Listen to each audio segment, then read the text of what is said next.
नमस्कार सांग माने आज पुणी गोटे नुआ रेसिपी को आपण मानक स्वागत करुच्ची। आज रेसिपी अच्छी चिंगुड़ी माछर तरकारी। तो आपण मैंने भी बनाऊे समस्ते बनाते चिंगुड़ी माछ किंतु मु को स्टाइल रे बनाए केमिति बनाए आज आपण मानक सहित शेयर करी। जदि भल लगे लाइक करदे आपण मैंने कोठू देखुंटे कमेंट करें कौन भल लगे कौन ना कमेंट रे लिखिपारे। तो चिंगुड़ी भाजी देती देखु सोरिष जीरा पोस्त धनिया को बाटीदेवा आदा रसुण मु पेस्ट अलरेडी करदेची से अदा रसुण एथरे नहींनी जदि अदा रसुण पेस्ट करनथिबे एथरे नहीं जिवे सेटा को टिके आगुरु आमे बतरे देबा। चिंगुड़ी सफा करिवार मु एथरे वीडियो देइनी कारण आगुरु देइची। तेल गरम होला परे मु सेथरे पानमहुरी सोरिष जीरा को फुटण दउची। पानमहुरीटा आमे सब बेले माछ तरकारी फुटण देबा बहुत भल फ्लेवर आसी थाए तार। आ देखंतु चिंगुड़ी को भाजी देइची।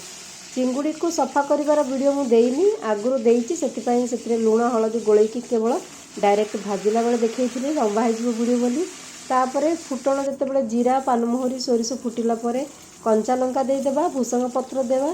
तापरे प्याज संडा थिला काटिकी पके दीची प्याज नाड़ जो स्ट्र ओनियन किंतु जदि आपण मान पाखरे स्ट्र ओनियन नहीं डायरेक्ट प्याज काटिकी पके देबे। आउ तापरे आमे एटा को भाजिबा प्याज को सांग माने चिंगुड़ी सफा कर वीडियो रे मु देखैची केमिति चिंगुड़ी तार ऊपर धागाटा मध्य बाहर करवा। आउ एटा देखंतु एटा होची काश्मीरी रेड चिली रो जो गोटा चिली एटा पूरा कलर बढ़िया आनी थाए से दीटा सुखला लंका मध्य मु सेथरे दे देची। तापरे आमे एटा को बाटी देबा। आ अदा रसुण मु पेस्ट कर देथिली सेथिपई प्याज भाजी हे सारला परे अदा रसुण रो पेस्ट पके देबा।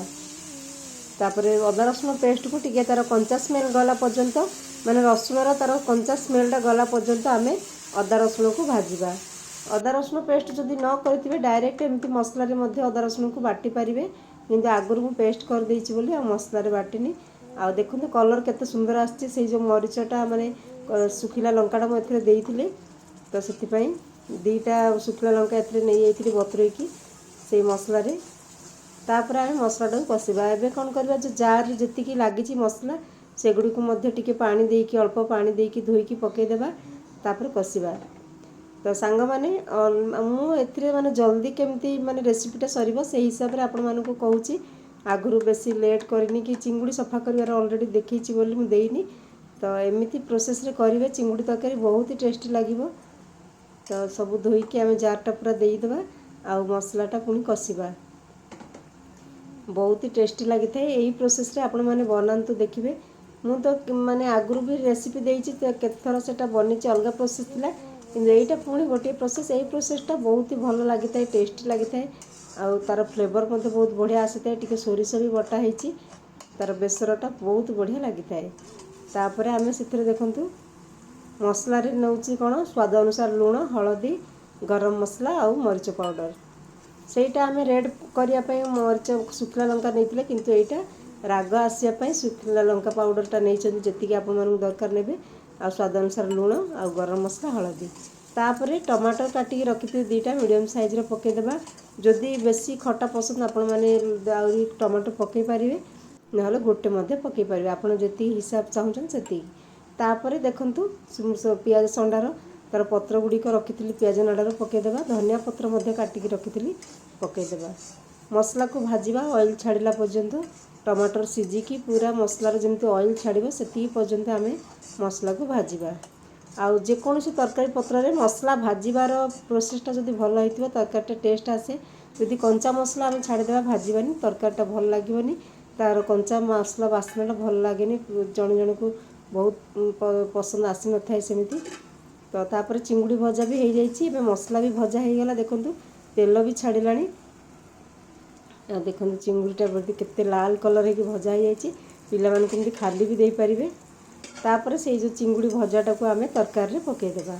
तरकारी रे पकेकी मसला सहित चिंगुड़ीटा को पुणी गोटे मिनिट पर्यंत एटा को धीरे धीरे कसिबा फ्लेम को लो करिकी जेमती मसलाटा पूरा चिंगुड़ी सहित कसिबा। आपण माने एई स्टेज रे कोन करिवे जदि आपण मानकु कोडे ट्रैवल जिबार अछि एमिति मसला चिंगुड़ी मध्य आलू देकी करिकी नै परिबे। एई प्रोसेस रे माने नेकी आपण माने ट्रैवल रे बाहर खाई परिबे आ पानी देबा दरकार नै किंतु घरे आमे भात सहित खाइबा झोल बनेइबा।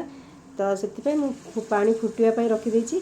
फुटा पानी को एथिरे देबा गरम पानी केबे मध्ये डायरेक्ट ठंडा पानी देबेनी फुटा पानी देवे तार माने मसलार स्मेलटा फ्लेवरटा पूरा रहिबो बरकरार रहिबो। आउ कंचा पानी जो देते पुणी कंचा बास्ना हम से फुटा पानीटा देदेबा। तो जेतिक आपण मानक झोल करार अच्छे से हिसाब रे आम फुटा पानी देवा। बहुत ही टेस्टी लगी थाए। आपण मानक जदि भल लगुच रेसिपीटा लाइक कर दियंतु। देखुंत लाइक करना कोट देखुंत कमेंट रे लिखंतु प्लीज। तो देखंतु एटा हमर फुटा पानीटा देदेबा जेतिक आपण झोल दरकार। एटा को मु आउरी फुटिबा को देबी माने चिंगुड़ी भितर पूरा मसलाटा जमी तार फ्लेवरटा पशिबो सेतिक पई आउ टिके पानी दे देली।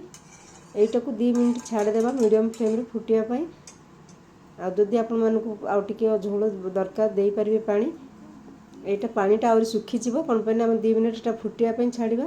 तार फ्लेवर बहुत बढ़िया आसुची आ कलर मध्ये बढ़िया देखा जाउची। तापर धनिया पत्र टिके काटिकी रखिथिले पके दूची। आ गार्निश रे आपण माने कसूरी मेथी भी पके परिबे। तापर एटा मिसेई की फुटिया पई छाड़ देबा। तरकारी हमर बनी गलानी देखंतु बहुत इजी प्रोसेस। आ चिंगुड़ी माछटा बहुत ही टेस्ट लागि थाए समस्त को माने बहुत लोग पसंद करथांती चिंगुड़ी माछटा। तो देखंतु केते सुंदर फुटुची आ झोल बढ़िया हेची। खाली भात सहित आपण माने जदि डाली पसंद करूनांती तरकारी सहित खाली भात खाइदेबे बहुत बढ़िया लागिबो। एथिरे आलू सिझेई की देई परिबे। आ मु आलू पकेनी खाली चिंगुड़ी झोल आज बनेची। देखंतु सांग माने केते सुंदर कलरफुल पूरा चिंगुड़ी झोल बनीची। केमिति लागुची लिखिबे कमेंट करिवे। तो एबे एटा को छाड़ी देली फुटिया पई हमर बनी गला चिंगुड़ी तरकारी।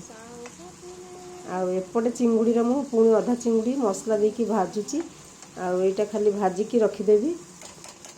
तो आपण माने माने घरे जदि माछ आनिबे अधा भाजी परिबा अधा तरकारी करबी। कम तरकारी करथिली एमिति मसला रे सेही मसला जहा बाटिथिली सेतिर अदा रसुण माने सुखिला लंका गुंड सब एमिति पकेकी एटा भाजी दिले। एटार रेसिपी ऑलरेडी देइनी। आ तरकारी देखंतु केते सुंदर बनीची। तो आज तरकारी बनीगला। एबे आम तरकारी बाढ़ी की नहीं जावा खाइबा पई। देखंतु केते सुंदर बनीची हमर चिंगुड़ी तरकारी पूरा परफेक्ट बनीची। एमिति चिंगुड़ी तरकारी बनैया पई जदि आपण माने मो चैनल को सब्सक्राइब करंतु।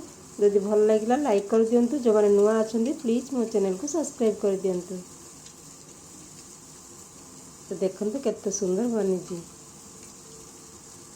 सांग माने आपण मान केमिति लागिला ए चिंगुड़ी तरकारी रेसिपीटा कमेंट करि परिबे। कलर जेमिति देखिबाकू आ बहुत बढ़िया टेस्टी मध्ये लागिची। देखंतु केते बढ़िया हेची चिंगुड़ी रो ए रेसिपी आ खाइबा पई भात सहित परफेक्ट बनीची। रहउची सांग माने पुणी मिसवा नेक्स्ट वीडियो रे। Thank you.